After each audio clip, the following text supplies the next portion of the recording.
Imagine this, you wake up tomorrow morning, you check your phone, and the first headline you see says, "Global oil supply collapses overnight." Within hours, petrol pumps are empty, flights are grounded, food prices are skyrocketing, and economies begin to freeze. This sounds like a nightmare, but in 2026, this scenario is closer to reality than ever before, and at the center of it all lies one narrow strip of water, the Strait of Hormuz. Right now, this tiny passage has become the most dangerous and most important location on Earth, because nearly 20% of the world's oil passes through this single choke point every day. That means 1 out of every 5 barrels of oil that powers cars, industries, and entire nations depends on this route. Now imagine what happens when that route becomes a war zone. The rising conflict between Iran and the United States has turned the Strait of Hormuz into a high-risk battlefield. After years of tension,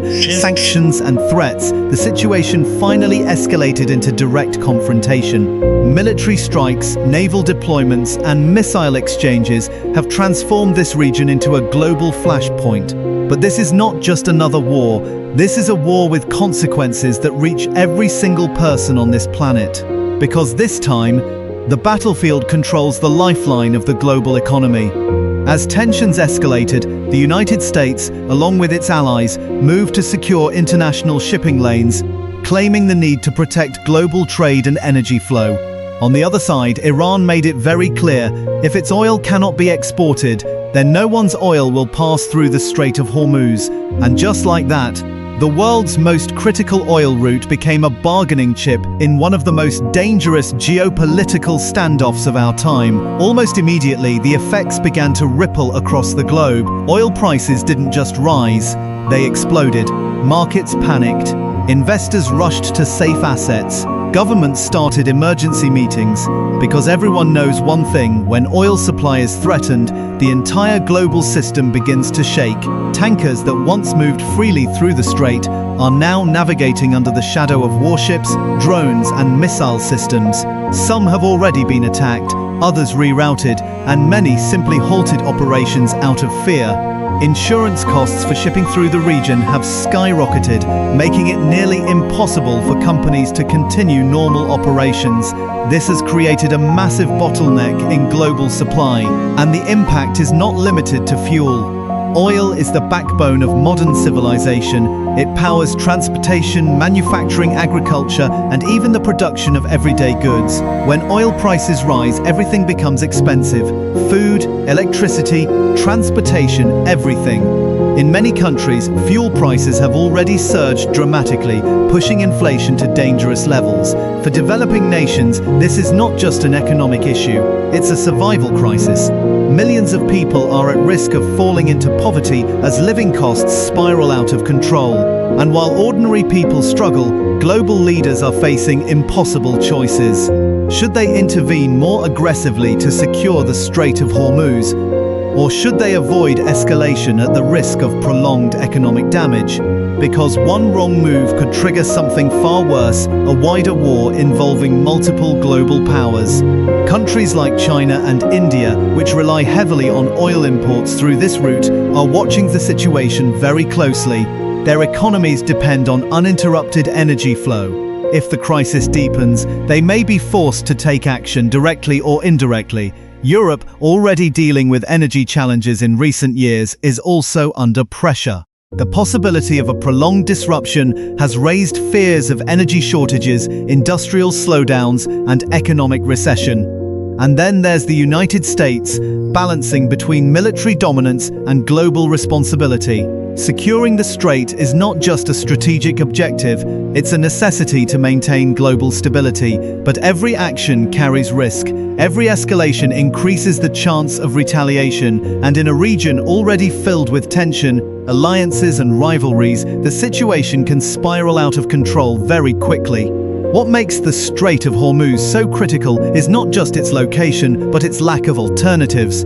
There are very few routes that can replace its capacity. Pipelines exist, but they cannot handle the volume needed to sustain global demand. This means if the strait is blocked or heavily disrupted, there is no quick solution. The world simply cannot replace that lost supply overnight. And that's why even the threat of disruption is enough to shake global markets. Now imagine a worst-case scenario, a full blockade of the strait, no oil tankers passing through, military conflict intensifying. In such a scenario, oil prices could skyrocket beyond anything we have seen before, $150, $200, maybe even higher per barrel. This would not just be an economic crisis, it would be a global shock.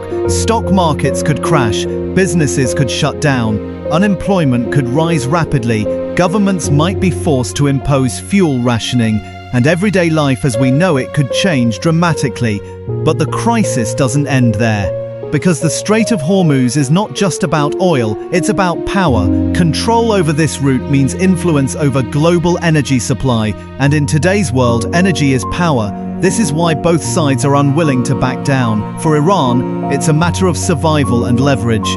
For the United States, it's about maintaining global order and protecting economic stability. And caught in between is the rest of the world, watching, waiting, and hoping that the situation does not spiral into something far worse. History has shown us that energy crises can reshape the world. From the oil shocks of the 1970s to more recent disruptions, every major energy crisis has had long-lasting consequences. But what makes this situation different is its scale and its timing. The world is already dealing with economic uncertainty, geopolitical tensions, and the transition toward renewable energy. And now, this crisis threatens to push the global system to its limits. Some experts believe this could accelerate the shift toward alternative energy sources. Others warn that the immediate impact will be chaos, not transition.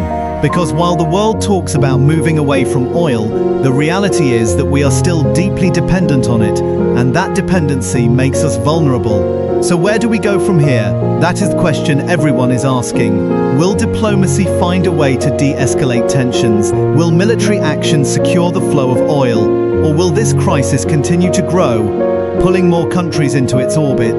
The truth is, no one knows, and that uncertainty is what makes this situation so dangerous. Because in a world so interconnected, a crisis in one region can quickly become a crisis for everyone. The Strait of Hormuz may be just a narrow waterway on the map, but right now it holds the fate of the global economy in its grip. And as the conflict between Iran and the United States continues to unfold, the world is watching closely. Because the outcome of this crisis will not just determine the future of oil, it will determine the future of global stability itself.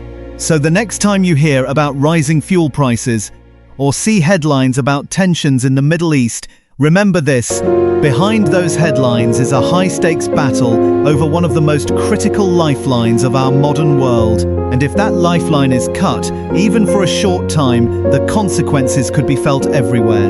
From the largest economies to the smallest communities, from global markets to your daily life. This is not just another news story. This is a moment that could redefine the balance of power, reshape economies, and change the way the world functions. The only question that remains is, are we prepared for what comes next? Because if history has taught us anything, it's this: when the flow of oil is threatened, the world doesn't just slow down, it changes. And right now, that change may have already begun.